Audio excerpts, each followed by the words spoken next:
आनन्दकन्दं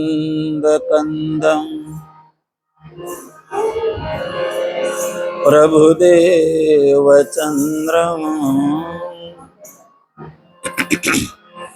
ब्रजेशरूपेण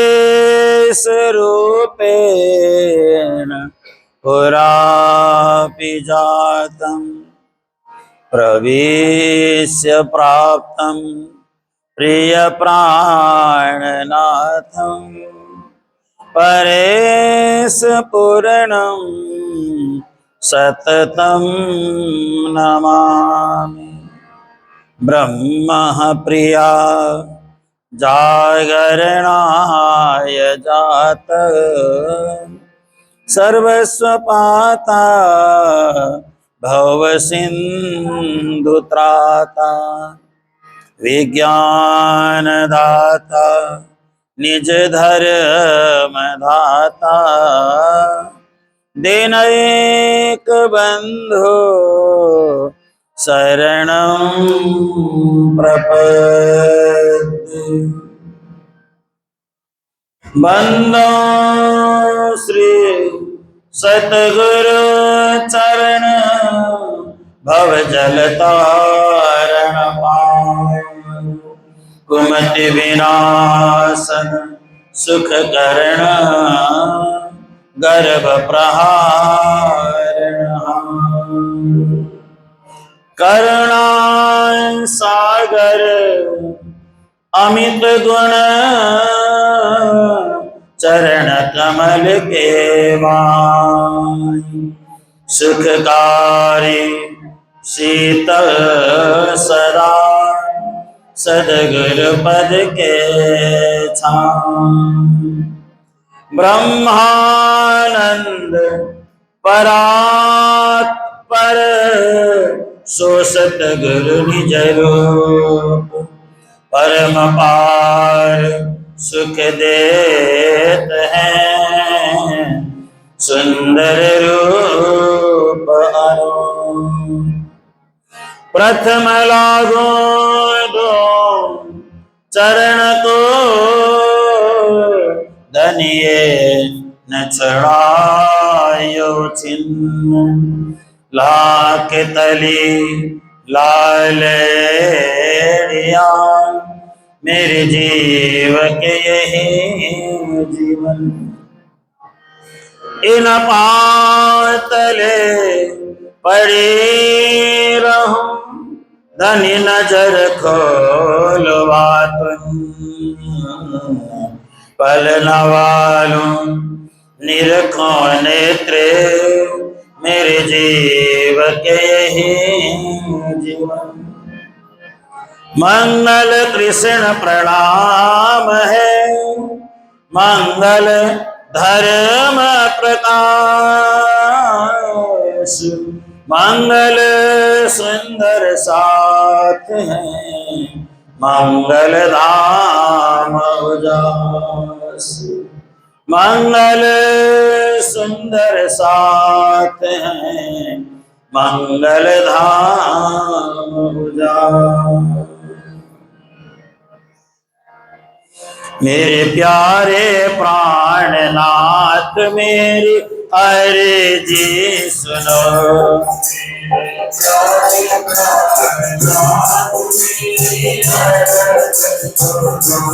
मेरे प्यारे धाम धनी मेरी अर्जी सुनो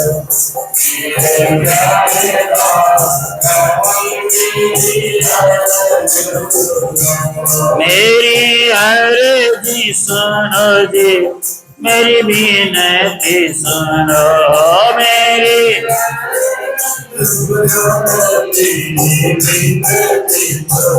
ओ मेरी अर्जी सुनो मेरी विनती सुनो मेरी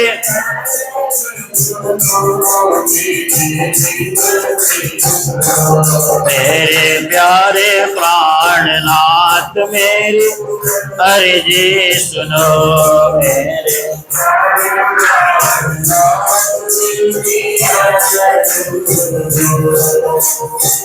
भव सागर मोह डर लागे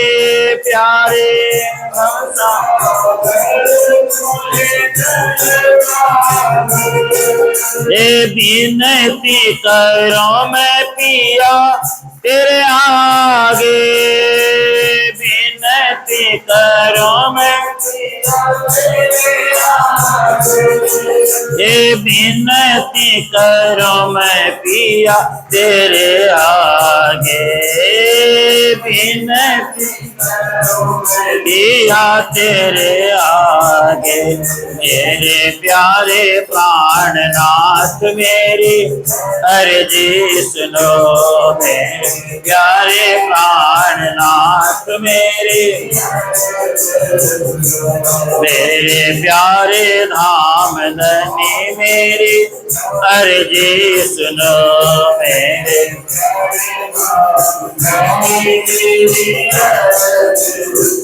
ओ मेरी अर्जी सुनो जी, मेरी विनती सुनो, मेरे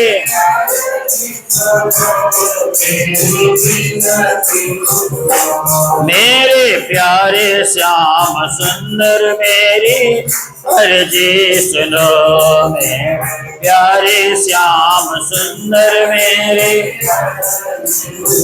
ओ मेरे प्यारे धाम धनी मेरी अर्जी सुनो, मेरे प्यारे धाम धनी मेरे।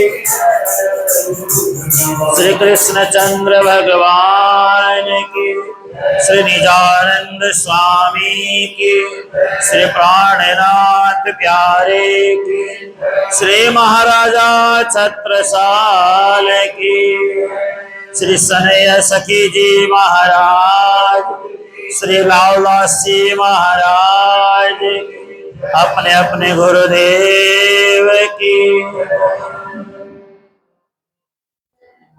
श्री महामती कृपा करके दियो श्री साकुंडल ओसार सतगुरु चरण प्रताप ते, सखी स्नेह ग्रहो निर्धार, सखी स्नेह ग्रहो निर्धार।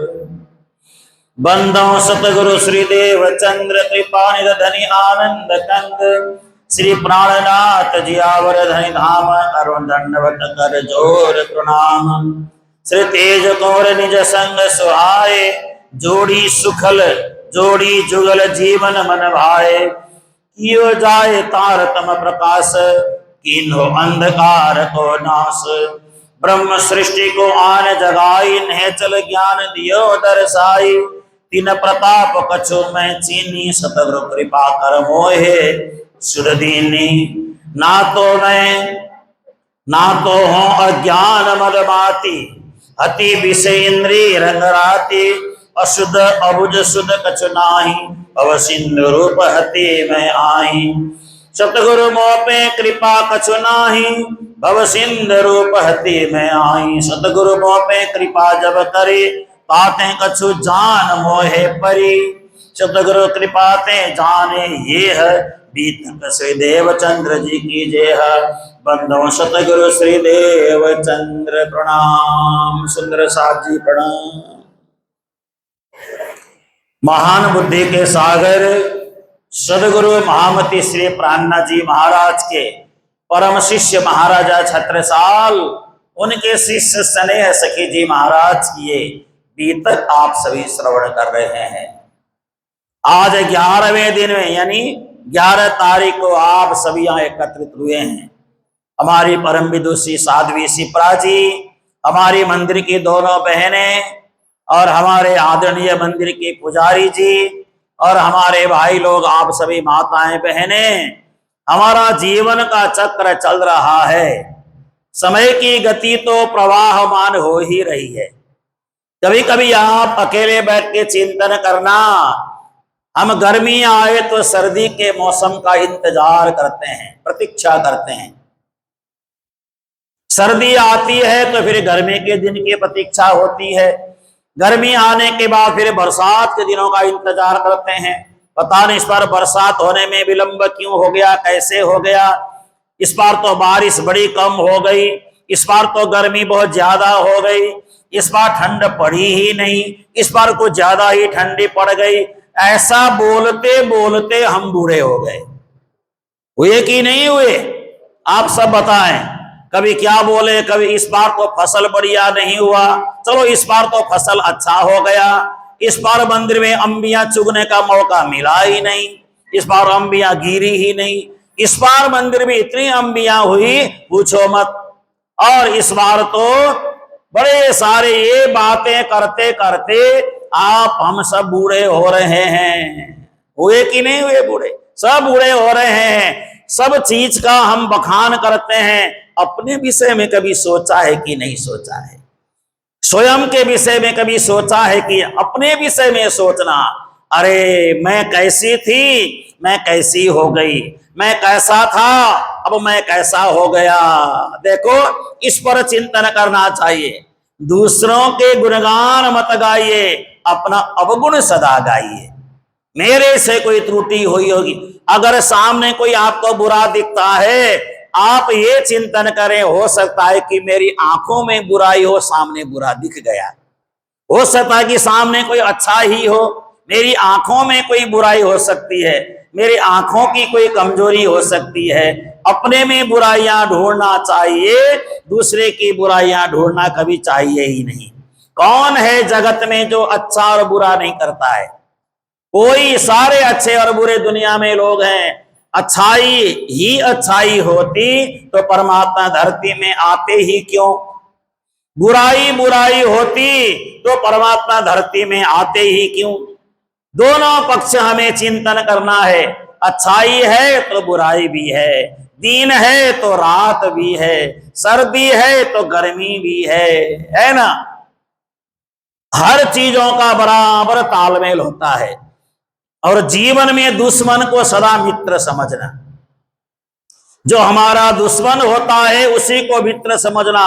दुश्मन को हम सदा वंदना करें, प्रार्थना करें, क्योंकि तुलसीदास जी ने रामायण में लिखा है, सबसे पहले मैं दुष्टों को प्रार्थना करता हूं, जिनकी कृपा से आज मैं रामायण लिखने के लिए बैठ गया।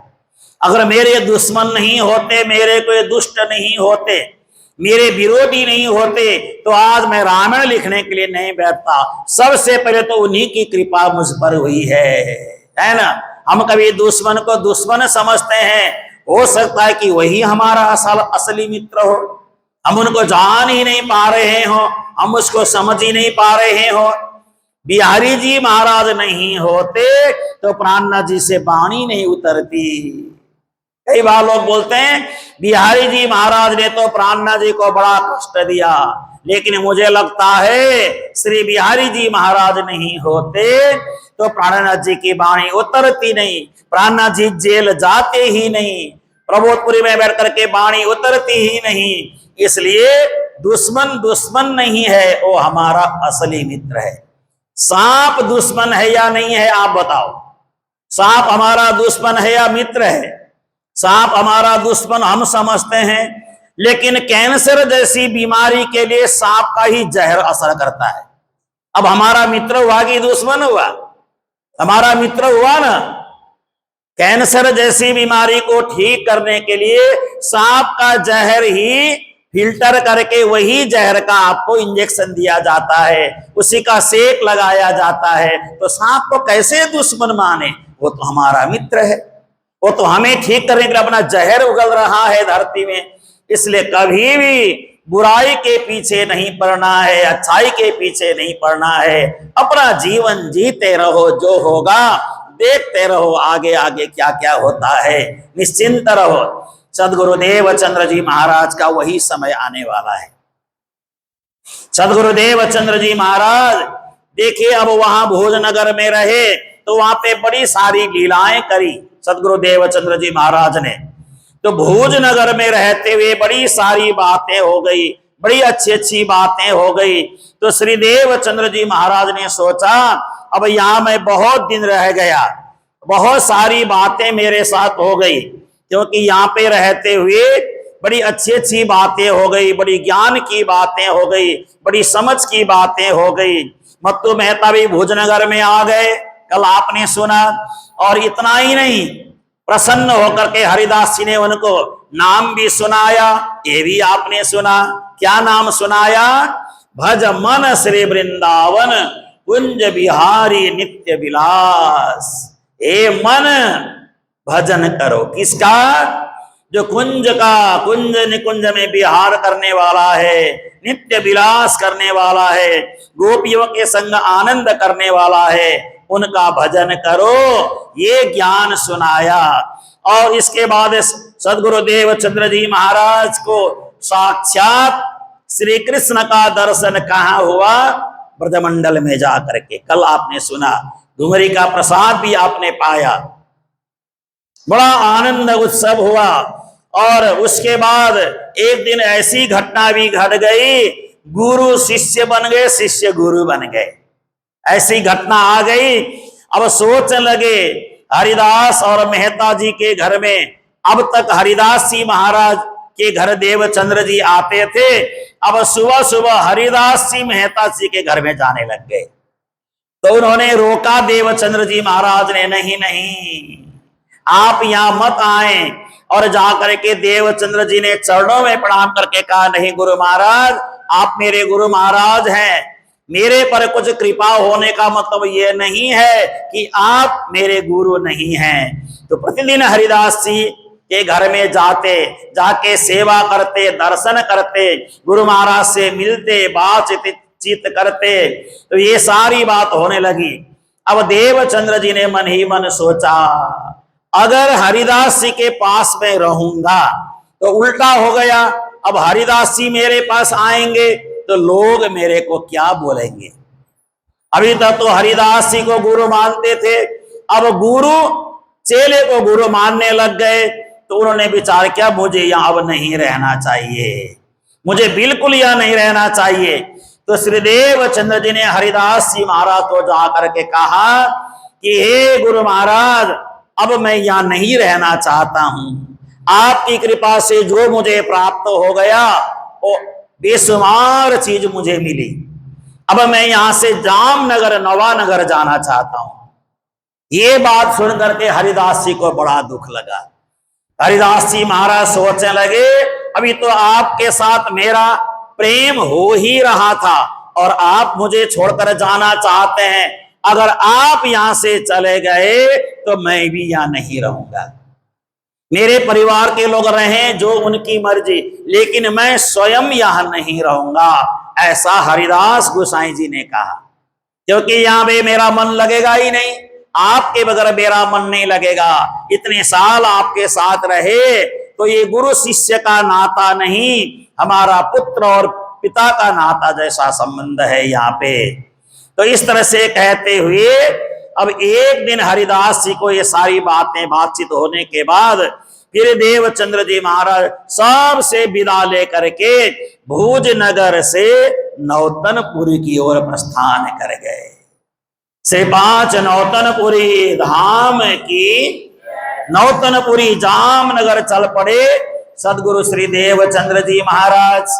जैसे ही देवचंद्र जी प्रस्थान कर गए तो हरिदास जी ने सोचा, देवचंद्र जी के बगैर मैं यहाँ रह के अब क्या करूं, मुझे क्या मिलने वाला है? कुछ नहीं। देवचंद्र जी का दर्शन करके मैं आनंद प्राप्त करता था, अब वो तो है ही नहीं यहाँ पे। तो हरिदास जी ने अपनी पत्नी को, उनके बेटे का नाम वृंदावन है, उन सबको समझाया, तुम लोग यहाँ रहो, घर द्वार संभालो, मैं तो चला वृंदावन, मैं जाके वृंदावन में रहूंगा और वापस मुड़ करके यहां नहीं आऊंगा। मैंने देवचंद्र जी को गुरु के रूप में स्वीकार कर लिया है और वहीं जाकर के देवचंद्र जी को याद करते हुए अपने गुरुओं के साथ रह करके अपना जिंदगी व्यतीत करूंगा। लौट करके मैं भुजनगर नहीं आऊंगा। आपको जैसा अच्छा लगे वैसा आप घर चलाओ, सब व्यवहार करो, सब कुछ करो। तो उनकी धर्म पत्नी कहने लगी, आपके बगैर मैं कैसे रहूं? देखो, एक चीज चुनना, या तो अपने पुत्र और बहुरानी को चुनो या तो मेरे को चुनो, है ना? क्योंकि वृंदावन की शादी हो गई है। वृंदावन का मतलब होता है हरिदास जी के पुत्र का नाम वृंदावन है। वृंदावन की शादी हो गई और वृंदावन के बेटे का नाम नरहर है। क्या है? नरहरि। तो आपको अपने पोते के साथ रहना है, बेटे के साथ रहना है, बहू रानी के साथ रहना है, तो यहां रहो। अगर वृंदावन मेरे साथ चलना है तो मेरे साथ वृंदावन चलो, आपको कोई रोक टोक नहीं है। लेकिन उनकी पत्नी जी ने निर्णय लिया, मैं कुछ दिन यहां रहूंगी अपने बच्चों के साथ, फिर मैं वृंदावन आ जाऊंगी आपके पास, जैसी तुम्हारी इच्छा, लेकिन मैं तो अब यहां रहूंगा ही नहीं भोजनगर में। तो हरिदास जी महाराज भी सब कुछ छोड़ छाड़ करके वृंदावन प्रस्थान कर गए। जब इत आए धनी देव चंद्र जी, उत भय हरिदास गुसाई उदास। उदास हो गए, चले तुरंत भुज नगर से करो वृंदावन वास। वृंदावन पहुंच गए, अब मैं सदा वृंदावन रहूंगा, वापस मुड़ के आऊंगा ही नहीं। और मत्तु मेहता जी, कुंवर बाई, सब अपना दल बल सब लेकर के जामनगर पहुंच गए। अब जामनगर पहुंचने के बाद देवचंद्र जी महाराज का मन लग गया। किसमें मन लग गया? जिन्हें स्वरूप का दर्शन किया था। कहां पे? ब्रज में। उनके प्रति बड़ा मन लग गया। मन लग गया ब्रज में जो दर्शन किया, मेरे श्याम सुंदर, मेरे प्रभु कितने सुंदर हैं। उन्होंने मुझे अपने हाथ से पकड़ा है, ये हाथ वही हैं जिन हाथ को मेरे श्याम सुंदर ने पकड़ा था। ये मेरा शरीर, मेरा ये हृदय वही है, मां श्याम सुंदर मेरे गले लगे थे, ब्रज में गले लगे थे। और ये मेरे मुंह वही हैं जो श्याम सुंदर ने मुझे भोजन का कौर खिलाया था। एक एक बातें ब्रज की याद करें। और ऐसा करते हुए देवचंद्र जी महाराज जामनगर में रह रहे हैं। और वहां रह करके सोचने लगे, अब मैं आगे क्या करूं, या रह करके तो मेरा मन लगेगा नहीं, और आगे मैं क्या करूं। अगर यहां मुझे कोई सत्संग नहीं मिला, कोई संतों का संगत नहीं मिला, तो मैं क्या करूंगा यहां रह करके, यहां से मैं आगे निकल जाऊंगा। तो ऐसा करते करते देश हलार नौतनपुरी जाही, विराजे धनी आए ताबाही, मात पिता दो आए इत, कुटुंब सगे आए मिले तित। सारे परिवार के लोग यहां पहुंच गए। और 2-4 दिन रहने के बाद देवचंद्र जी महाराज ने पता लगा लिया, वहां एक मंदिर में रोज भागवत कथा होती है। देखो, अगर कोई शराबी नए शहर में जाएगा तो ठेका कहां है पता लगा लेगा। शराब का ठेका कहां है पता लगाता नहीं लगाता है। यहां कहां है शराब का ठेका, घूम घाम करके पता लगा ही लेगा, शाम को जाके लाइन में लगी जाएगा। अगर कोई नशेड़ी होगा, गंजेड़ी होगा, तो कहां पे नशा मिलता है, कहां पे गांजा भांग धतूर मिलता है, पता लगा ही लेगा अंदर ही अंदर। जो जिस चीज का रुचि होता है उस चीज का पता वहां लगा ही लेता है। और सत्संगी होंगे हमारे जैसे सत्संगी, तो कहीं भी जाएंगे तो यहाँ मंदिर कहाँ है, सत्संग कहाँ है, प्रवचन कहाँ होता है, पता लगा के वहां पहुंच ही जाएगा। सुबह शाम सत्संग में बैठने का आनंद लेना प्रारंभ करेगा। जिसको जिस चीज की रुचि होती है उसके लिए वो व्यवस्था हो ही जाती है। ये है कि नहीं? मैंने बहुत विचार किया और हमारे बहुत सारे सुंदर साथ, अब ये मंदिर बनने के बाद इतने सालों में कुछ हरियाणा से, कुछ जयपुर साइड से, कुछ गुजरात से, कई जगह से चंडीगढ़ के आसपास सुंदर साथ आकर के बस गए हैं।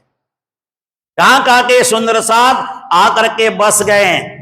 कोई 2 साल 5 साल से भी रह रहे हैं, कोई जीरकपुर रह रहा है, कोई इधर क्या बोलते हैं इसको, क्या बोलते हैं सिर को पंजाबी में, मुंडी खरड़। ये नाम है ना, जरा मेरे को सब नाम याद नहीं रहते हैं। मुंडी खरड़, इसको मुंडी बोलते हैं ना, वही मुंडी वाला खरड़। कई मुंडी खरड़ में मिलते हैं, कई बार मेरे को है ना, कई बार सनी इनक्लेव में मिलते हैं। अरे यहाँ मंदिर था, हमें तो पता ही नहीं, अब हमारा मंदिर मिल गया, हमें संतुष्टि हो गई बस। और आप जैसे गुरु महाराज यहाँ बैठते हैं, आपको तो हम बहुत बार देखते हैं, टीवी में, कार्यक्रम में, फेसबुक में बहुत बार देखते हैं, लेकिन अभी सामने देख करके खुश हो गए हम, बड़ा अच्छा लगा। फिर उनका झुकाव बन जाता है। तो प्रणामी जो सुंदर सात होते हैं, जहां जाते हैं ढूंढ ही लेते हैं अपना मंदिर। हाँ, हमारा यह मंदिर है, हमारे यहाँ राजी महाराज हैं और यहाँ पे संत गुरुजन रहते हैं, सुंदर साथ रहते हैं। अपना अपना संबंध होता है ना। सनमंद मूल को मैं तो पाओ पल छोड़ियो न जाए। जो मूल का संबंध हमें जोड़ ही देता है। तो सदगुरु देवचंद्र जी महाराज को क्या मिला वहां पे? जिस चीज की रुचि थी वही मिल गया। अब उन्होंने एक मकान ले लिया, खरीद लिया मकान।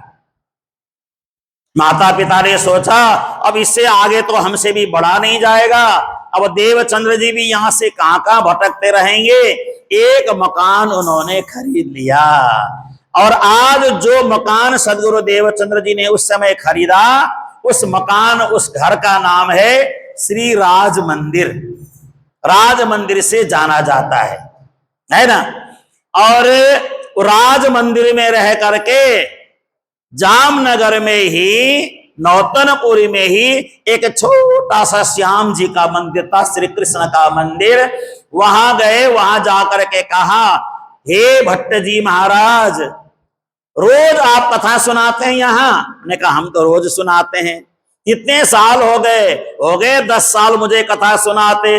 जब तक के शरीर साथ देगा मैं कथा सुनाता रहूंगा। यूं कह करके सदगुरु देवचंद्र जी महाराज को कहा, तो कल से मैं कथा सुनने आऊंगा, मुझे एक जगह बताइए निर्धारित, वहीं बैठ करके मैं कथा सुनूंगा। तो कानजी भट्ट जी ने कहा, ऐसा है, आप यहाँ पे एक अपना आसन लगाओ, यहीं पे बैठ के कथा सुनो। कितने दिन सुनना है कथा? ये नहीं पता मेरे को कितने दिन सुनना है।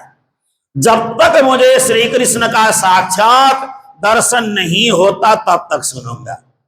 अब ये उनके ऊपर है, कब मुझे दर्शन देंगे, दर्शन देने के बाद मुझे ज्ञान देंगे, उसके बाद भागवत सुनना मैं बंद करूंगा। देखो, ऐसा प्रण, ऐसा नियम लेना चाहिए, ऐसा नियम लेना चाहिए ना। मंदिर में 4 दिन सेवा करने आ गए, 5वें दिन थक गए, है ना। जब तक मेरा शरीर साथ देगा सेवा करने जाना ही जाना है, ये निर्णय होना चाहिए हमारा, आपका, सबका। जब तक ये शरीर साथ देता है तब तक हमें निभाना है। देखिए, अपनी बातें बतानी तो नहीं चाहिए, लेकिन आपकी जानकारी के लिए बता रहा हूं। मुझे वृंदावन में भागवत कथा सीखते समय टाइफाइड हो गया, टाइफाइड हो गया बड़ा भयंकर। तो मेरा एक मित्र था, मुझे ले गया डॉक्टर के पास। डॉक्टर के पास गया तो डॉक्टर के बंदे, बांके बिहारी जी का मंदिर और डॉक्टर का जो ऑफिस है बिल्कुल नजदीक ही था। आधा किलोमीटर का भी फासला नहीं होगा, है ना। आधा किलोमीटर का भी आधा हिस्सा रहा होगा। तो मैं जाकर वहां गया डॉक्टर के पास। डॉक्टर ने सारा चेकअप करके कहा, आपको टाइफाइड हो गया है, आपको टाइफाइड हो गया है, मैं तो ठीक नहीं कर सकता। अब बांके बिहारी जी के मंदिर में जाओ, दर्शन करो, सब ठीक हो जाएगा। मैं वहां से जैसे तैसे बिहारी जी के मंदिर गया, मत्था टेका, प्रणाम किया, फिर डॉक्टर के पास आया। तो डॉक्टर ने कहा कि आप ये दवाई ले लो, ये कम से कम आप 11, 12, 15 दिन तक ये दवाई आपको लेना होगा, क्योंकि टाइफाइड आपका बिगड़ चुका है। अगर ये टाइफाइड दिमाग में चढ़ गया, कुछ भी हो गया तो ज्यादा परेशानी होने वाली है। तो मैं उस समय निर्णय लेके गया था, मरे जिए वृंदावन में ही रहना है, वृंदावन छोड़ के बाहर मुझे जाना नहीं है। जिए तो ठीक है, मरे तो ठीक है, यहाँ रहना है, ऐसा सोच के गया था। और भागवत पढ़ना है बढ़िया से, ऐसा भागवत पढ़ना है मैं किसी को पढ़ा सकूं, किसी को मैं पढ़ा सकूं, इतना मन लगा के भागवत पढ़ना है।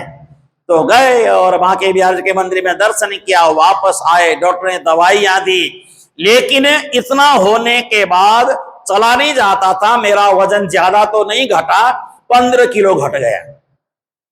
जो मेरा शरीर था उसमें से 15 किलो वजन घट गया मेरा। लेकिन मैंने एक दिन भी क्लास नहीं छोड़ा, एक दिन भी मैंने क्लास नहीं छोड़ा। छतरी उठा के जाता था धूप में, छतरी उठा करके खाली पैर मैंने वहां रहते समय जूता चप्पल डाला ही नहीं। जून का महीना था, खाली पैर जाता। क्या करता था मैं, एक कपड़ा होता है ना, कपड़े को छतरी के अंदर मैंने फंसा रखा था, छतरी ओढ़ते ना उसे कपड़ा, कॉटन का कपड़ा फंसा रखा था, उसको मैं गीला करता था, बढ़िया से गीला करने में छतरी ओढ़ता था, और गीला करके जाने से ना ऊपर का ताप थोड़ा कम पड़ता था, और खाली पैर जा करके वहां बैठे गुरु महाराज के पास 2 घंटा भागवत पढ़ाई हो गई, फिर वहां फिर छतरी को भिगाता था अंदर से, फिर वापस अपने रूम तक आता था, रूम में आके फिर पड़ जाता था। एक माता जी हुआ करती थी, वो मुझे मुश्किल से भोजन ला करके 2 रोटी खिला देती थी। नीचे उनका रूम था, कमरा था, घर उन्हीं का था, ऊपर एक रूम में मैं रहता था। मैंने कहा कि जीना मरना तो परमात्मा के हाथ में, जो होगा देखी जाएगी। ठीक हो गए, बुखार भी ठीक हो गया, सब ठीक हो गया, परमात्मा के भरोसे रहे। देखिए, जीवन में संघर्ष नहीं करेंगे तो प्रगति के पथ में हम कभी आगे नहीं बढ़ेंगे। संघर्ष किए बगैर गुजारा नहीं होता इंसान का, संघर्ष तो करना पड़ेगा। बिना संघर्ष के कुछ भी संभव नहीं है। संघर्ष करें, साधना करें तो हम जरूर आगे बढ़ेंगे। ये उनकी भी कृपा होती, उनकी नजर हम पर होती है, परमात्मा की नजर हम पर होती है। कितना दृढ़ विश्वास रखता है, कितनी श्रद्धा से कार्य करता है। तो मेरे को गुरु महाराज ने कहा, भागवत पढ़ाने वाले गुरु महाराज ने, यही आश्रम में रह करके पढ़ाई करो ताकि तुम्हें परेशानी न हो। लेकिन मैंने कहा नहीं गुरुजी, पास ही तो है कमरा, आधा किलोमीटर दूर जाने पर मेरा रूम है, वह आराम से जाके रह लूंगा। लेकिन मैं वहां गया नहीं, विद्यालय में रहा नहीं, आना जाना करता रहा, नागा एक दिन भी नहीं किया। द्वादशी के दिन कथा नहीं पढ़ाते नहीं थे गुरुजी, उस दिन छुट्टी होती थी द्वादशी के दिन। बाकी प्रतिदिन हम कथा सीखने के लिए जाते थे, सुनने के लिए जाते थे। तो आज जब हम बैठ के मंच में कथा करते हैं तो लोग बोलते हैं कि श्लोक आप पढ़ते हैं ना, बड़ा ही आनंद आता है। लेकिन इस आनंद को लेने के लिए मुझे दुख सुख सब देखना पड़ा, सब करना पड़ता है जीवन में। हारना नहीं है, हारना नहीं, और कभी भी नेगेटिव तो सोचना ही नहीं चाहिए। ये नहीं होगा, ये नहीं कर सकते, ये जीवन में कभी नहीं सोचना। सब कुछ होगा, सब कुछ कर सकेंगे। ये भाव दिल में लाके आगे बढ़ेंगे तो सब कुछ संभव है। आपने एक छोटी सी घटना सुनी है, अभी अभी 2 साल 3 साल पुरानी घटना है। एक गुजरात में एक व्यक्ति है, डॉक्टर है वो, उनकी हाइट 3 फुट है, मात्र 3 फुट। तो उन्होंने MBBS MD करने के लिए दाखिला लेना चाहा तो दाखिला नहीं मिला, दाखिला नहीं मिला। उन्होंने हाई कोर्ट में केस डाला। ये 3 फुट का इतना सा गिट्ठा आदमी ये क्या डॉक्टर बनेगा? तो एडमिशन दिया ही नहीं। हाई कोर्ट में केस डाला तो हाई कोर्ट से उनको कहा गया कि आप डॉक्टर तो बन जाओगे लेकिन आपकी हाइट इतनी छोटी है, आप काम नहीं कर पाओगे। सुप्रीम कोर्ट में चले गए, मेरे को करना है, मेरे को डॉक्टर बनना ही बनना है। और सुप्रीम कोर्ट में जाकर के जब केस डाला, जीत गए, जीत गए। और वो डॉक्टर ही नहीं, डॉक्टर भी, MBBS भी किया, MD भी किया, और कॉलेज में पढ़ाते भी हैं और सर्जन भी है 3 फुट के व्यक्ति, मात्र 3 फुट। वो बड़ा, आपको मुझे बड़ा इंप्रेस हुआ उनसे, मुझे उनसे मिलने का मन हुआ। गुजरात अहमदाबाद में रहते हैं। मुझे लगा कि लोग देखो, हिम्मत करने से सब कुछ संभव है। आज बड़े बड़े डॉक्टर के सामने नमस्कार करते हैं, वो इतने छोटे से नमस्कार करते हैं, उनके पास आते हैं। इसलिए सारा काम हिम्मत के साथ हमें करना चाहिए। नहीं होगा, मैं हार जाऊंगा, अरे हार भी जाए तो हिम्मत के साथ हारो ना, हारना भी हिम्मत के साथ। जीतते जीतते हार गए, क्या फर्क पड़ता है? हारना जीतना तो उसके ऊपर है। देवचंद्र जी महाराज वहां जाकर के रहे तो देवचंद्र जी महाराज को भी बहुत लोगों ने वहां परेशान किया, बहुत लोगों ने परेशान किया। और जलपान अन्न तब जो लेवे, जब आहार आत्मा को देवे, ये नियम बनाया। भोजन तब करते हैं, पहले कथा सुनने के बाद शरीर को भोजन देते हैं। पहले कथा सुने फिर शरीर को भोजन दें। जिस दिन कथा नहीं होती है उस दिन भोजन न करें। देवचंद्र ये नियम बना लिया। जो कभी एक दो श्लोक आगे बाँचे, श्रीदेव चंद्र जी समय न पहुंचे तो फिर पुस्तक जाए छुड़ावे, सुने सुख न तब ही सुख पावे। कभी थोड़ा सा विलंब हो जाता है ना, थोड़ा विलंब से पहुंच गए तो एक दो श्लोक का अर्थ कर चुके होते थे व्यास जी महाराज, तो कथा पूरी होने के बाद गुरु महाराज मेरे आने से पहले जो भी आपने थोड़ा बहुत सुनाया वो मैं सुन नहीं पाया, मुझे सुना देना दोबारा। तो सुन लेते हैं, एक शब्द भी चूकना नहीं चाहिए। इसको कहते हैं श्रद्धा, इसको कहते हैं समर्पण, इसको कहते हैं श्रवण भक्ति, है ना। श्रवण भक्ति इसे ही कहते हैं। हमें राज राज कहना है, सदा सुखी रहना है, हमें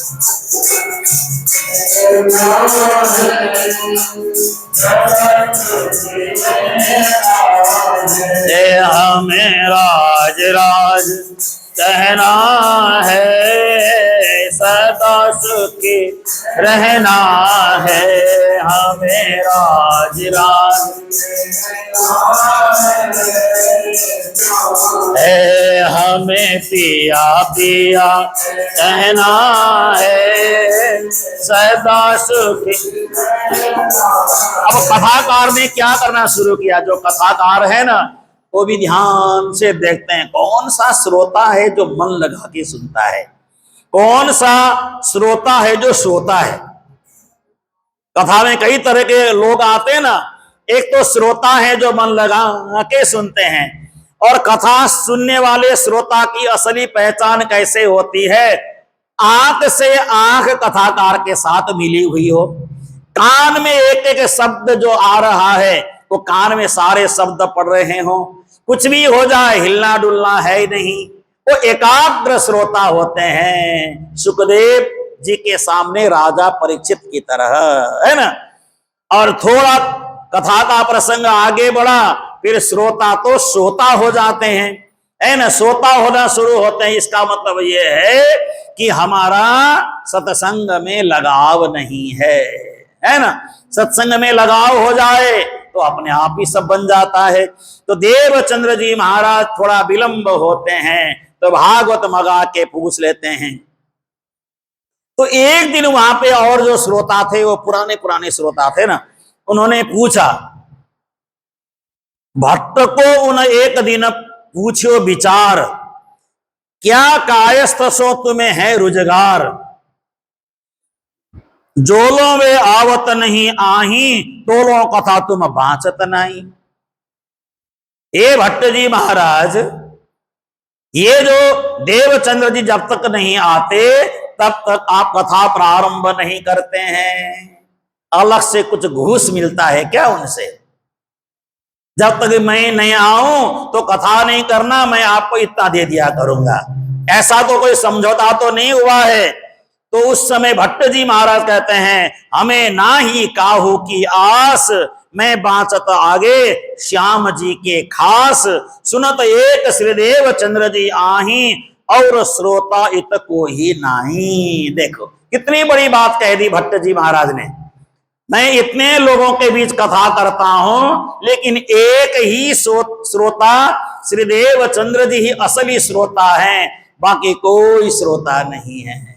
बैठ करके कभी गप्पे मारे, कभी एक दूसरे को छेड़खानी करें, कभी कुछ करें, कभी इधर देखें कभी उधर देखें, है ना, चारों ओर नजर दौड़ाए।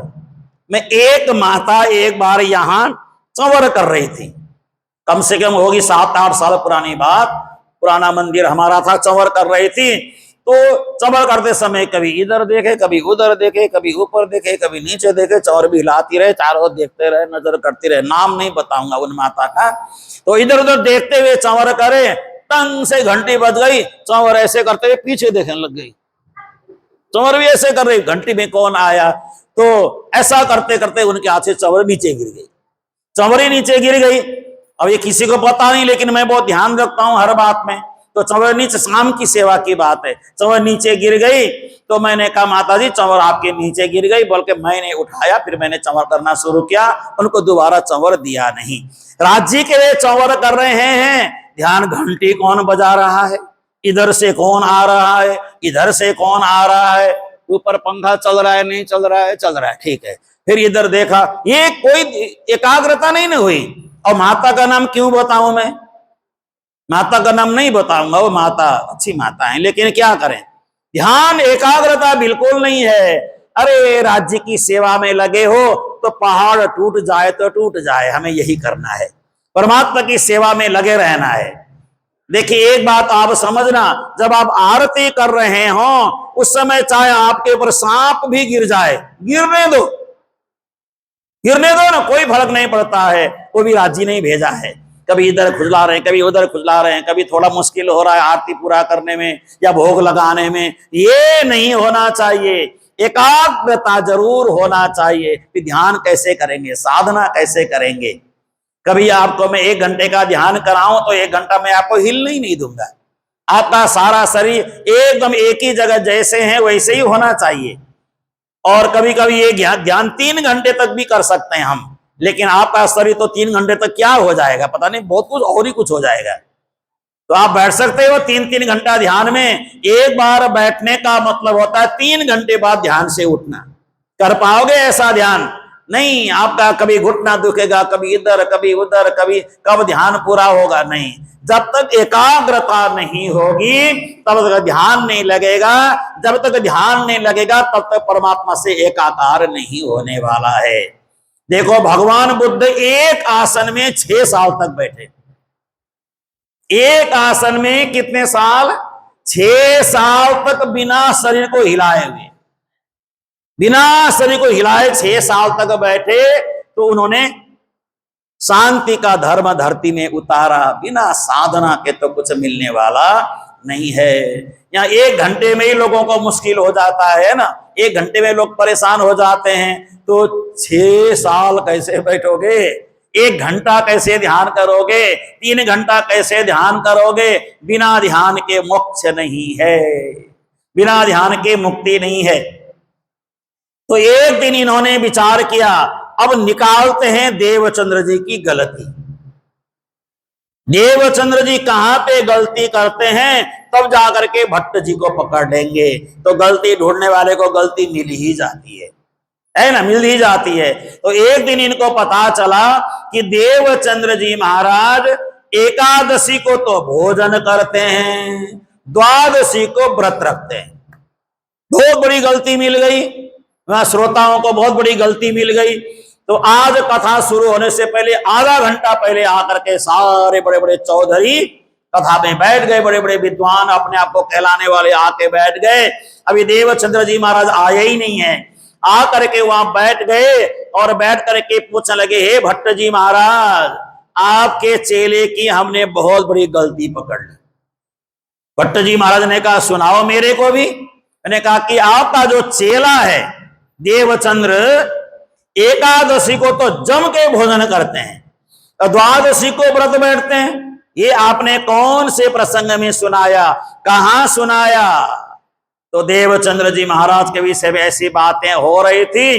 बातचीत होते होते श्री देवचंद्र जी भी आ ही गए और आकर के अपने आसन में बैठ गए।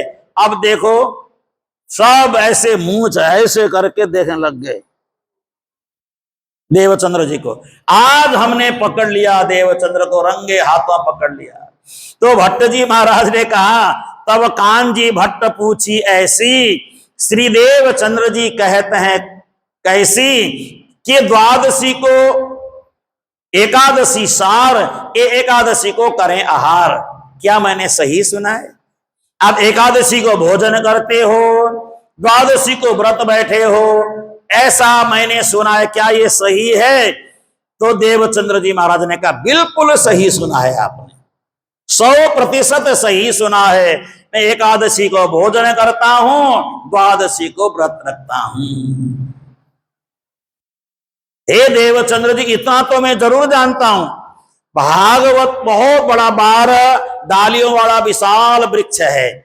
इस वृक्ष के एक डाली में कोई कोई पहुंचते हैं, लेकिन तुम तो पत्ते पत्ते के रग रग में पहुंच गए हो, क्योंकि भागवत का एक एक सार आपको पता है। लेकिन ये बात इनको समझाओ, क्योंकि मैं तो ऐसा मानता नहीं हूं कभी आप ऐसा करते हो। उन्होंने कहा कि बिल्कुल मैं ऐसा ही करता हूं। मैं ऐसा इसलिए करता हूं, आपने कुछ दिन पहले एक महत्व बताया था एकादशी का और द्वादशी का। आपने बताया था भगवान का प्रसाद तराजू में एक तरफ रखो और वहां पे तुलसी का दल रखो और एक तरफ 1000 एकादशी रखो, तो भगवान का प्रसाद और तुलसी का दल वजनदार होता है। आपने कहा था कि नहीं कहा था? भट्ट जी ने कहा ये तो मैंने कहा था। तो जब आपने ये कहा एकादशी का फल इतना भारी होता है, इतना भारी होता है, जब तुलसी का दल रखा है और ये सब रखा है, आपने कहा था एकादशी का व्रत बहुत भारी होता है, लेकिन उस एकादशी के साथ अगर भगवान का प्रसाद रख दिया जाए, एकादशी हल्का पड़ जाता है, प्रसाद भारी हो जाता है। जितना सैकड़ों एकादशी का फल एक तरफ रखो, एक तरफ भगवान का महाप्रसाद तुलसी का दल रखो, इतना प्रसाद का महत्व है। तो आप ही ने हमें ये बात सुनाई थी। देवचंद ने खड़े होकर के कहा, हाँ जी चौधरीयों, आपने भी सुना था ना? सबने कहा सुना तो था, सुना तो हमने भी था। जब आपने सबने सुना था तो सुनने के बाद उसका अमल आप लोग तो नहीं करते हैं, गलती मेरी निकालते हैं। जब एकादशी से महत्व प्रसाद का है, भगवान को अर्पण किया हुआ प्रसाद एकादशी से महत्वपूर्ण हो जाता है। इसलिए मैं ताथे आहार करत नहीं सोई, द्वादशी को भागवत नहीं होई। अब द्वादशी को भागवत नहीं करते हैं। उस दिन व्यास जी ने अखंड में अपने आप को जोड़ करके धरती से अलग हो गए थे। व्यास जी की मृत्यु नहीं होती है, लेकिन धरती से अलग होकर के रह रहे थे, इसलिए द्वादशी को भागवत कथा नहीं होती है ना पुजारी जी? हाँ, नहीं होती है। इसलिए द्वादशी के दिन मैं शरीर को भी आहार नहीं देता हूं। जिस दिन शरीर को आहार मिले उस दिन भागवत को भी, आत्मा को भी आहार मिलना चाहिए। तो आत्मा को आहार देने के बाद मैं शरीर को आहार देता हूं। द्वादशी को आत्मा को भोजन नहीं मिलता है तो मैं शरीर को भोजन नहीं देता। ये सब मैं करता हूं। और आपने कहा कोट कोट एकादशी जोई, एक सीत के तौले न आवे सोई, श्री परब्रह्म लीला रहस की जेती, कई भागवत में सब तेती। आपने भागवत में ये महिमा का गान किया था। करो एकादशी एक तरफ, परमात्मा का भोग लगा हुआ एक सीत चावल एक तरफ, तो परमात्मा का भोग बड़ा महत्वपूर्ण होता है। तो आपने ये सारी बातें बताई थी, इसलिए मैं तो ऐसा ही करता हूं। तो भट्ट जी ने कहा, हाँ चौधरीओ, ब्राह्मणों जो भी बैठे हो, जवाब दे दो इनका। तो सबके सिर नीचे हो गए। अभी तक तो मूंछ ऐसे थे, सबने मूंछ नीचे कर ली। अब मूंछे सबकी नीचे झुक गई। ऐसे ऐंठ के आए थे, अब ऐसे ऊपर गई मूंछ, अब नीचे आ गई सबकी, है ना?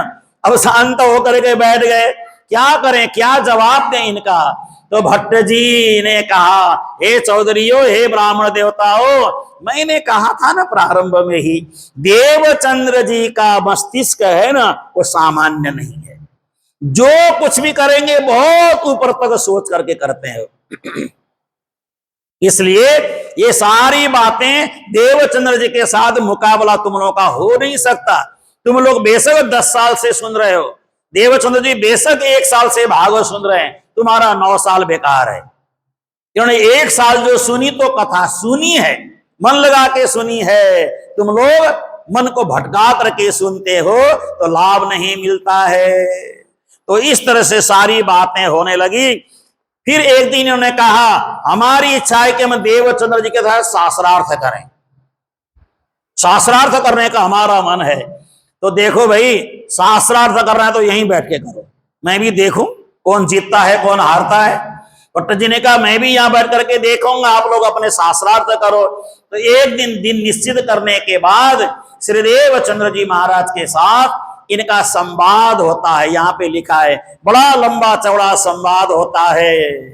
तो उस समय देवचंद्र जी महाराज ने कहा, देखिए भागवत में श्री कृष्ण एक हैं, लेकिन उनकी शक्ति भेद 3 बताई गई है। श्री कृष्ण जन्म से लेकर के अंतिम मोक्ष पाने तक एक ही हैं, लेकिन शक्ति भेद उनकी भिन्न भिन्न है कि नहीं? ने कहा हाँ ये है तो सही। आप एक बात मुझे बताएं, देवचंद्र जी ने उन सभी को कहा, अहो भाग्यम नंद गोप ब्रजौ कसाम यन्मित्रम परमानंदम पूर्णम ब्रह्म सनातनम। कृष्ण को पूर्ण ब्रह्म कहा है या नहीं कहा है? कृष्ण अगर पूर्ण नहीं होते उनको पूर्ण ब्रह्म कैसे कहते? इतना ही नहीं, एक दिन क्या हुआ, नारद जी महाराज और बिल्कुल साथ में युधिष्ठिर महाराज बैठे हुए थे। तो नारद जी युधिष्ठिर के बीच संवाद होता है।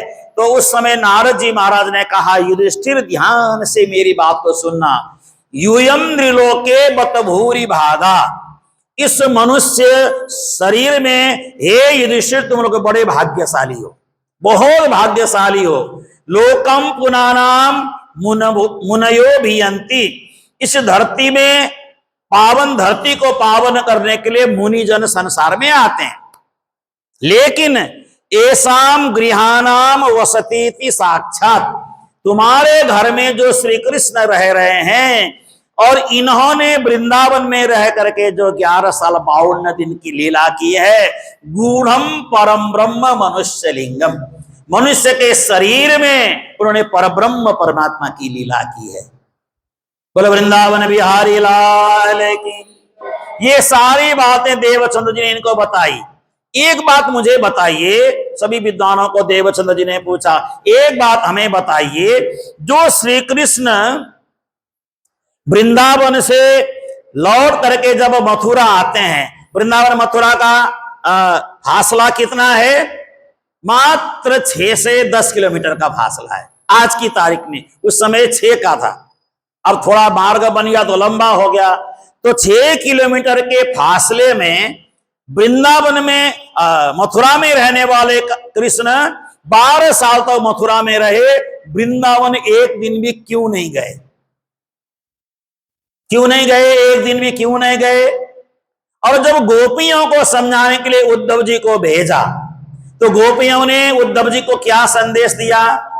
मथुरा में रहने वाले, कंस वध करने वाले, कुब्जाते संग रहने वाले कृष्ण हो सकते हैं कोई वीर होंगे, कोई क्षत्रिय होंगे, कोई शक्तिशाली होंगे, लेकिन हे उद्धव जी आपको हमारे कृष्ण देखने हैं तो ये देखो वृक्ष के साथ हमारे कृष्ण खड़े हैं, ये देखो लता पता में हमारे कृष्ण खड़े हैं, ये देखो जमुना में कृष्ण स्नान कर रहे हैं, ये देखो एक एक घटनाएं गोपियों ने सुना दी। तो साक्षात उद्धव को श्री कृष्ण का वहीं दर्शन हो गया। तो आप हमें बताओ, अगर ये श्री कृष्ण वृंदावन में रह रहे हैं तो मथुरा में रहने वाला कृष्ण कौन है? आप समझ करके सुनना सारी बात। अब ऐसी गहरी बातें ज्यादा समय बताने का कई बार मौका नहीं लगता है।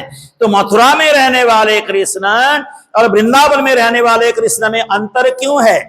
क्योंकि वृंदावन में रहने वाले कृष्ण ने साक्षात कहा है, वृंदावनम परित्यज्य पादमेकम न गच्छति, मैं वृंदावन को छोड़ करके एक पैर भी बाहर नहीं रखता हूं, वृंदावन कभी मैं छोड़ता ही नहीं हूं। तो जिसने वृंदावन छोड़ा वो कौन है ना? जिसने वृंदावन छोड़ दिया वो कौन से कृष्ण है? फिर वो कौन से कृष्ण है? वो किसको मानते हैं? उस कृष्ण को क्या बोला जाए? तो ऐसी बातें देवचंद्र जी महाराज ने की। और देवचंद्र जी महाराज ने साक्षात श्लोकों के द्वारा, भागवत के ही श्लोकों से सारा उदाहरण दिया। और वहां पे एक सज्जन बैठे थे कथा सुनने के लिए, जिनका नाम था गांगजी भाई। गांगजी भाई तो देखते रह गए देवचंद्र जी को। मैं भी 10-12 साल से सुन रहा हूं, लेकिन ये देवचंद्र जी इतनी बातें गहरी गहरी करते हैं, इनके पास ये ज्ञान कहां से आता है? कहां से सब बातों का रहस्य पता लगाते हैं? और दूसरी बात एक बात और बताना, भागवत में एक प्रसंग आता है, जिस समय हाथी को मारा श्री कृष्ण ने, गज का उद्धार किया, चारों मुष्टि का संहार किया और उसके बाद कंस वध किया, ये सारी लीलाएं भगवान कृष्ण ने करने के बाद अब जरासंध ने जब हमला कर दिया, तो उस समय श्री कृष्ण क्या कहते हैं? श्री कृष्ण क्या कहते हैं? हे बलदाऊ जी, अब तो जरासंध ने हमला किया है, अब तो हमें अपने लोक को याद करना पड़ेगा, अब हमें वैकुंठ को याद करना होगा। ये भागवत में श्लोक आता है साफ साफ। अपने वैकुंठ को भगवान ने याद किया तो वैकुंठ से शंख चक्र गदा पद्म और रथ सब उतर गया धरती पे। और धरती पे उतरने के बाद भगवान ने कहा, हे बलदाऊ जी, ये आपका रथ, ये मेरा रथ, ये शंख चक्र गदा पद्म मेरा है, ये हल मूसल आपका है। उन्होंने कहा कि ये सब कहां से आया? ये सब वैकुंठ से आया। बांसुरी कहां गई तुम्हारी? बांसुरी कहां गई? ये सब चीज कहां गया? वो गोलोक धाम पहुंच गया। उसकी जितने समय तक आवश्यकता थी उसको मैंने प्रयोग किया। अब बांसुरी का काम नहीं, यहां तो सुदर्शन चक्र का काम है, या तो शंख चक्र गदा पद्म का काम है। इन सब के द्वारा हम अब युद्ध लड़ेंगे। तो उसी समय भागवत में साफ श्लोक आता है, अब यदोश्च धर्मशीलश्च नितराम मुनि सत्तम तत्रान सेनावतीर्णस्य विष्णुर्वीर्याणि संसनः। अब ये भगवान विष्णु के अंश बन करके सारा काम निपटा देते हैं, सब काम निपटा देते हैं। जब भगवान कृष्ण ध्यान की मुद्रा में बैठते हैं, समझना मेरी बात को, जब ध्यान की मुद्रा में बैठते हैं तो मूल अपने कृष्ण रूप को याद करते हैं, ब्रह्म परमात्मा राज्य को याद करते हैं। तो सारी उनकी शक्ति जब जब आवश्यकता पड़े आ जाती है, जब जब उसकी आवश्यकता नहीं है तो विष्णु की शक्ति से सारा काम कर लेते हैं। समझ गए ना? वो आसानी से समझ गए कि नहीं समझे?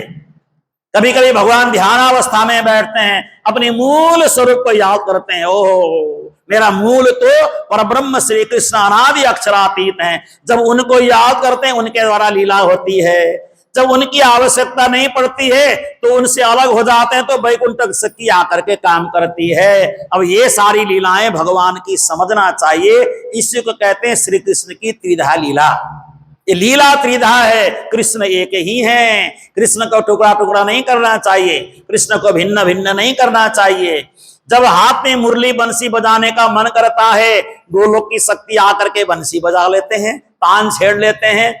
जब शंख चक्र गदा पद्म युद्ध की तैयारी होती है, विष्णु की शक्ति आकर के सारा काम कर जाती है।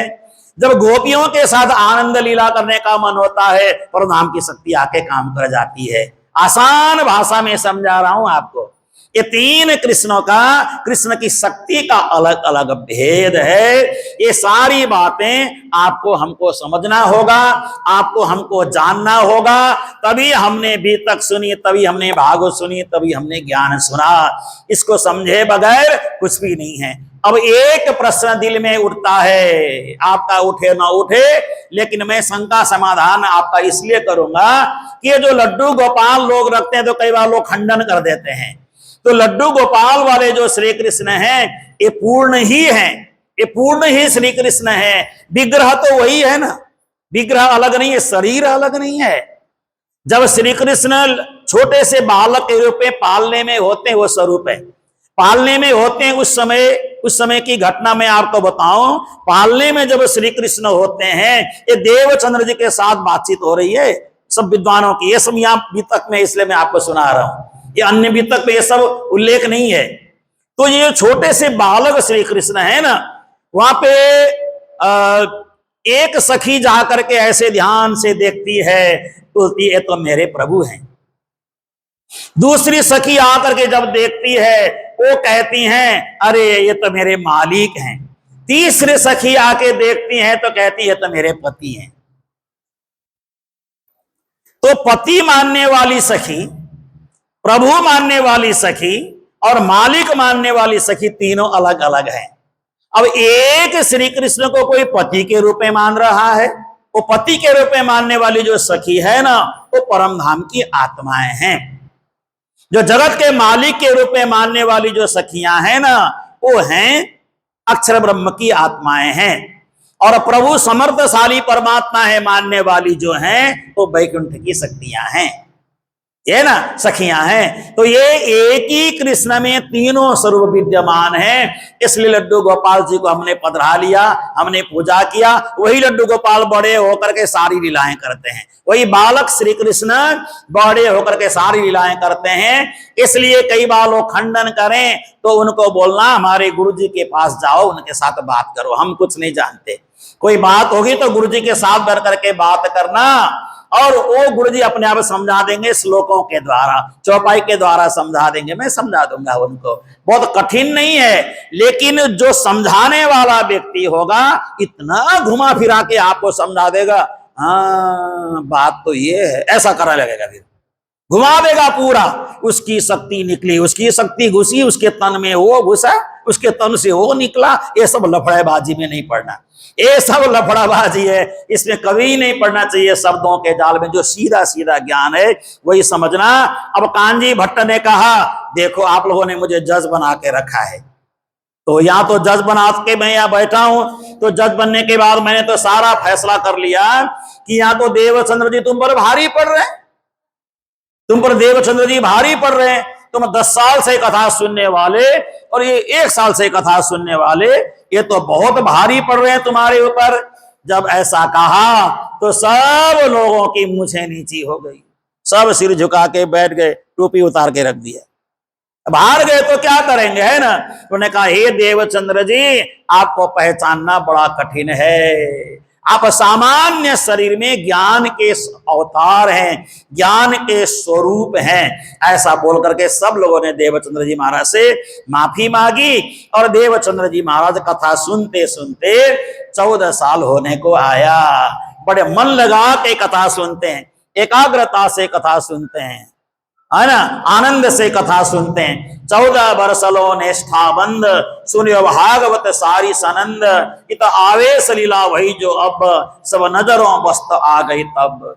जब 14 साल पूरा होने में कुछ महीने बाकी रहे तो देवचंद्र जी महाराज नेत्र बंद करके बैठते हैं, तो उनको परम धाम का झलझलाकार होता है, कृष्ण का झलझलाकार होता है। तो देवचंद्र जी सोचने लगे, मेरे को क्या दिख रहा है, अभी श्री कृष्ण का साक्षात्कार हुआ नहीं ना, असली श्री कृष्ण तारतम मिला नहीं ना, इसलिए मेरे को ये क्या दिख रहा है, इतना सुंदर झलझलाकार है, ये नव भौम दशमी आकाशीय के लिए अनाथ अमृत जाम्बू नारंगी सब दिख रहा है उनको, लेकिन समझ नहीं पा रही है क्या, मैं किस जगह को देख रहा हूं इसका ज्ञान नहीं हो रहा है। कई बार होता है ना, सपने में कोई जगह दिखाई तो देता है, लेकिन ये है क्या चीज है ये पता नहीं चलता है। तो देवचंद्र जी महाराज को सब वस्तु दिखने लग गया, सब सामने नजर आने लग गया, नेत्र बंद करते सब झलझलाकार दिखने लग गया। लेकिन देवचंद्र जी अभी समझ नहीं पा रहे मैं क्या देख रहा हूं, मेरे से किस चीज का दर्शन हो रहा है। और ऐसा करते करते श्री देवचंद्र जी महाराज को ज्वर आने लगा, टाइफाइड जिसको कहते हैं, सन्निपात आने लगा। और वैद्य को बुलाया गया, हाथ दिखाया गया, हाथ दिखाने पर उन्होंने कहा, भाई लंगन 4-5 जो जबे, पर जोर अंग से नहीं छूटे तबे। जोर छूटता ही नहीं, ये 5-6 दिन हो गया, भूखे प्यासे बैठे हैं, पानी भी मुंह में डालते हैं तो उल्टी होने का जैसा होता है। मत्तु मेहता कुंवर भाई ने वैद्य को बुलाया, वैद्य को बुला करके सारी दवाई दी, उनको दवाई दिया। लेकिन जैसे दवाई देने लगे उसी समय उन्होंने कहा कि इनको हवा लगने देना, बाहर की हवा नहीं लगनी चाहिए, इनको आराम से घर में रहने देना। तो उस समय कहा, हे कुंवर भाई, थोड़ा माताएं जल्दी बोल पड़ती है ना कोई बात करने के लिए, माताओं को कम से कम बोलना चाहिए, शास्त्र कहता है, मैं नहीं कह रहा हूं। यहाँ बैठा हूं तो आपको बता दो, माताएं जितना कम बोले उतना ही माताओं का महत्व ज्यादा बढ़ता है। जितना कम बोलें, शांत रहें, आवश्यकता वाली बात करें, बाकी समय जप करते रहें, साधना करते रहें। तो कुंवर भाई झट से बोल पड़ी, क्या बोल पड़ी, ये तो अभी कथा सुनने के लिए चले जाएंगे, हवा तो लगी जाएगी बाहर की, बताओ। जब ऐसा बोला हवा तो लगी जाएगी बाहर की, वैद्य ने कहा मेरी दवाई वापस करो, दवाई वापस करो। मत्तु मेहता ने कहा तुम बैठ जा, तुम बहुत बड़बोली है, ज्यादा बोलती है, चुपचाप बैठ।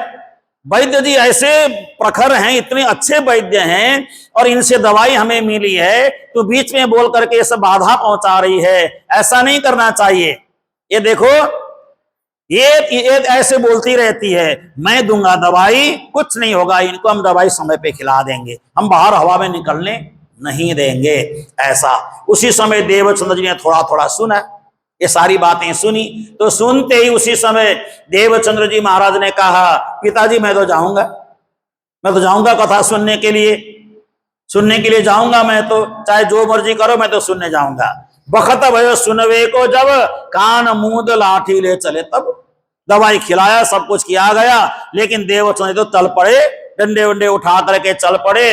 तो दोनों ने उनको रोका।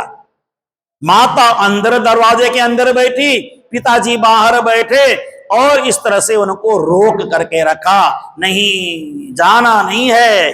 देवचंद्र जी देखो, देह राखे तो धर्म है, शरीर को सुरक्षित नहीं रखोगे तो धर्म कैसे करोगे।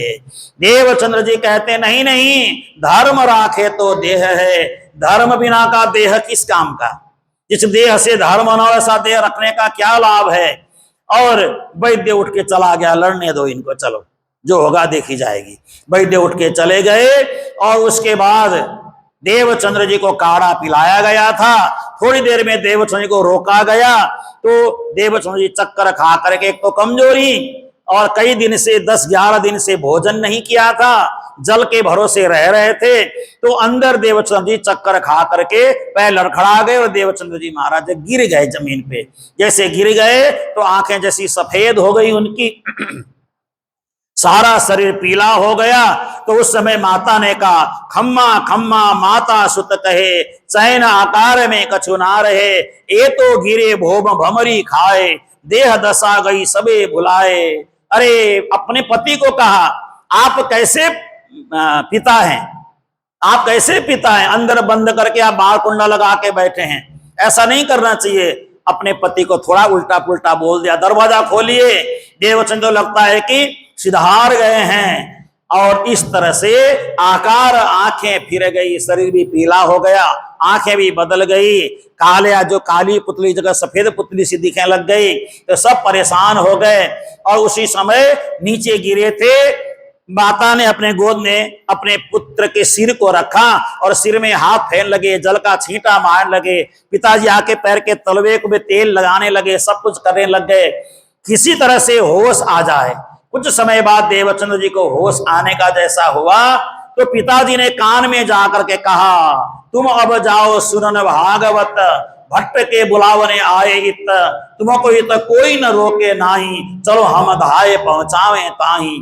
हे देवचंद्र जी, हम आपको भागवत में पहुंचा देंगे, अब आपको कोई रोकने वाला नहीं है, क्योंकि इस हालत में आपको रोक करके भी हम क्या करेंगे। आप परमात्मा के हैं, परमात्मा के ही बन करके रहो। अगर शरीर भी आपका छूट गया तो परमात्मा के पास चला जाएगा। हमें आपकी पुत्र की आस नहीं है, बस आपको मुक्ति मिल जाए। इस तरह से प्रार्थना करके, और देवचंद्र जी ने सारी बातें सुनी, किसी को कुछ नहीं बोला, जमीन पे अपने दोनों हाथ को टेका, धीरे से खड़े हो गए, लाठी उठाई अपने आप, धीरे से चल पड़े। किसी को कुछ नहीं बोला, न माता को कुछ बोला, न पिता को कुछ बोला, न अपनी पत्नी को कुछ बोला। लीलबाई जी उधर परमात्मा के लिए प्रार्थना कर रहे हैं,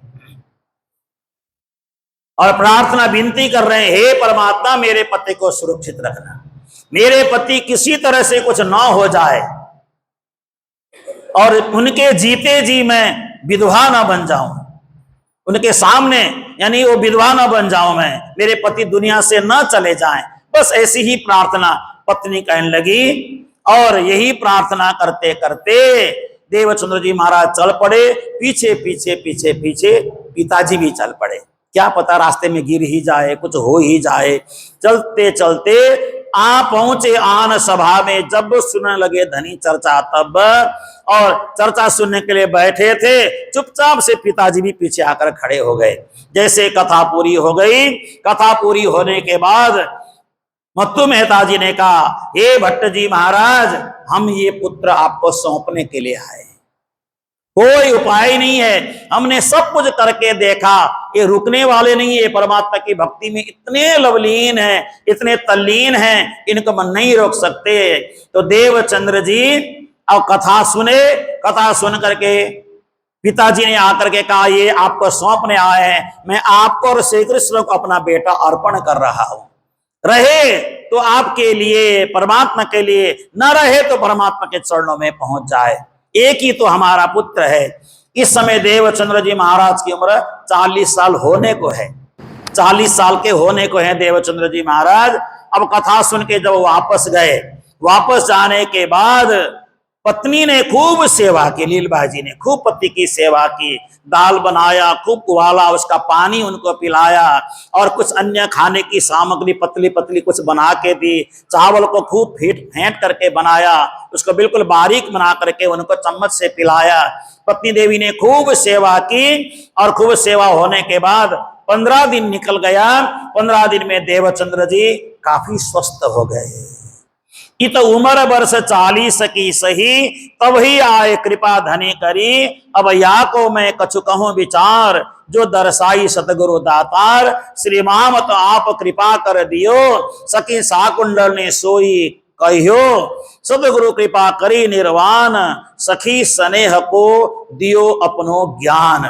तो स्नेह सखी जी कहते हैं जो भी मेरे को साकुंडल जी की कृपा से प्राप्त हुआ वो सभी मैंने आपको बता दिया। ऐसी गुरु की कृपा मेरे पर बनी रहे और यही ज्ञान मैं आप तक पहुंचाता रहूं, ऐसी बातें स्नेह सखी जी कह रहे हैं बीतक के अंतर्गत। और देवचंद्र जी महाराज अब 40 साल के हो गए, थोड़े स्वस्थ होने लगे, थोड़ा उनका शरीर ठीक होने लगा।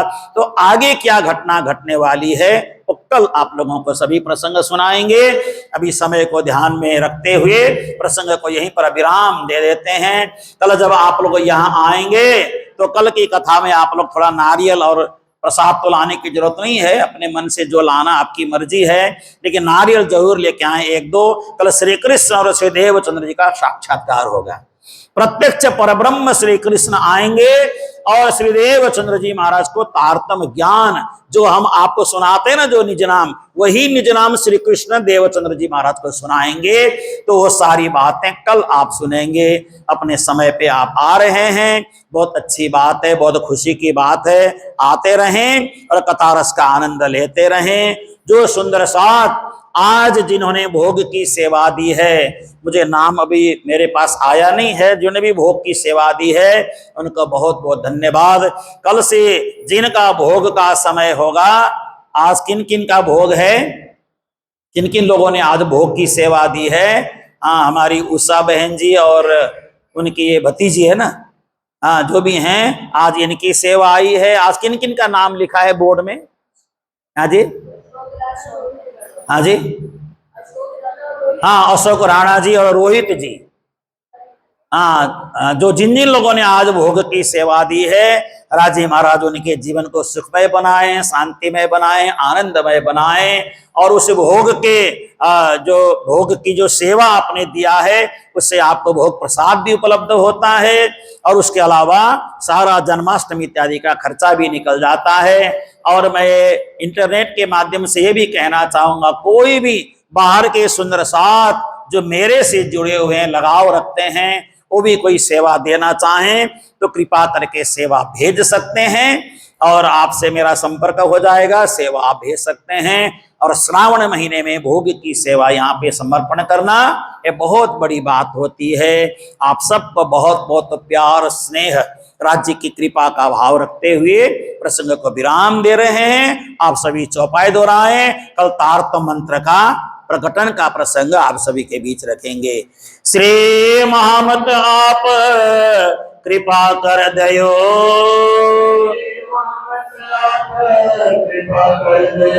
सखी सात कुंडल ने सतगुरु कृपा करी निर्वाण, सखी स्नेह को दियो अपनो ज्ञान, सखी अपनो ज्ञान।